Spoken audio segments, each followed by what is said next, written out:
Hello everyone, কেমন আছেন সবাই? আশা করি ভালো আছেন, কিন্তু আমি খুব বেশি একটা ভালো নেই। কারণ আজকে আমার সারাদিনটা মোটামুটি ভালো গেছে, কিন্তু দুপুরের দিকে যে আমার সঙ্গে এরকম একটা দুর্ঘটনা ঘটবে এটা আমি কখনো কল্পনাও করতে পারিনি। এই যে মাছগুলো দেখতেছেন, এইগুলো আমরা আনতে গেছিলাম খানিকটা দূরেই। এই মাছগুলো আমরা আমাদের নতুন পুকুরে ছাড়তেছি। এটা হচ্ছে পোনা মাছ, সবাই কম বেশি চেনে নেয় মাছগুলোকে। তো ওই মাছগুলোকে আনতে যাওয়ার খুশিতে আমি তো পাগল হয়ে গেছিলাম। আমি নিজেই গেছিলাম আনতে, পরে আমার হাজব্যান্ড গেছে আনতে, আমাকে আগায় নিয়ে আসতে গেছে ভ্যান নিয়ে, যে আমি পারি কিনা। কিন্তু ওইখানে যেই ঘুরছে আমার সাথে বিপত্তি, একটা দুর্ঘটনা। আমি ওইখানে যে খুব জোরে একটা পড়া খাইছি বালির মধ্যে, মানে পিছলা হয়ে গেছে, বালিটা শ্যাতলা হয়ে গেছে এবং আমি প্রচণ্ড পরিমাণ ব্যথা পাইছি। কিন্তু ওই সময় ব্যথাটা আমি টের না পাইলেও পরে বাসায় আসার কিছু সময় পরে আমার খুব কষ্ট হচ্ছিলো, আমি হাঁটতে পারতেছিলাম না। তারপরও মাছগুলো তো আমাকে ছাড়তেই হবে পুকুরে, শখের মাছ আমার।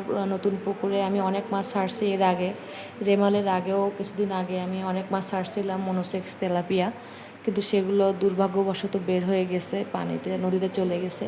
কিন্তু তারপর আমরা হাল ছাড়িনি, তারপরও আমরা আরও মাছ ছাড়ছি এর মধ্যে। তো এবার ছিল পোনা মাছ, তো এটাকে আমি ছাড়তেছিলাম আর খুব মজা করতেছিলাম। বাচ্চারাও এসে দাঁড়ায় দেখতেছিল মাছগুলো। এভাবে বালতি দিয়ে ঢেলে পারতেছিলাম না, তাই ডাইরেক্ট ড্রাম নিয়ে নেমে গেছে মাছ ছাড়তে। আসলে নিজের হাতে কিছু করতে পারাটার মধ্যে যে আনন্দ, সেটা আসলে কোনো কিছুর মধ্যেই থাকে না।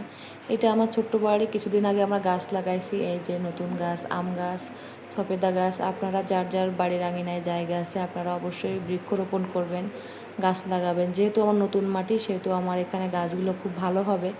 তো আমি ড্রাম নিয়ে নেমে গেছি, ডাইরেক্ট মাছগুলো ছেড়ে দিচ্ছিলাম। তো অনেক দূর থেকে মাছগুলো আনার কারণে একটু মাছের একটু সমস্যা হয়েছে, কিন্তু ব্যাপার না, ওরা পরে পানি দিলে ঠিক হয়ে গেছে। ওই যে সব বের হয়ে যাচ্ছে দেখেন, পানিতে ফিরে যাচ্ছে। আর আমি ওদেরকে বলতেছিলাম, তোমরা ছোটো মাছ চলে যাও, বড় হয়ে আমার কাছে ফিরে এসো। ভালো থাকবেন সবাই, টাটা।